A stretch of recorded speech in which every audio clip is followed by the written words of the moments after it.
নমস্কার বন্ধুরা, আজব কাহিনীর নতুন একটি ভিডিওতে আপনাদের সবাইকে স্বাগত। আজকের এই ভিডিওতে আপনারা জানতে চলেছেন কী কারণের জন্য ব্রহ্মাজির পুজো করা হয় না। তো চলুন বন্ধুরা, ভিডিওটিকে শুরু করা যাক এবং ভিডিওটিকে শেষ পর্যন্ত দেখতে থাকুন। ব্রহ্মাজি বেদ জ্ঞানের প্রবর্তন করেন।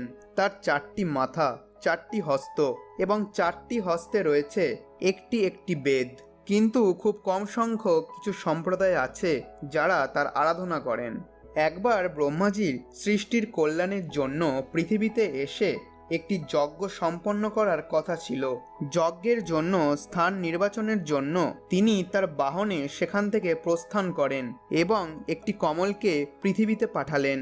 এই কমলটি রাজস্থানের পুষ্করে এসে পড়ল। কমলটি মাটি ছোঁয়ার সাথে সাথে সেই অঞ্চলটি একটি পুকুরে পরিণত হলো। তখন ব্রহ্মাজি ওই স্থানটিকেই তার যজ্ঞ সম্পন্ন করার জন্য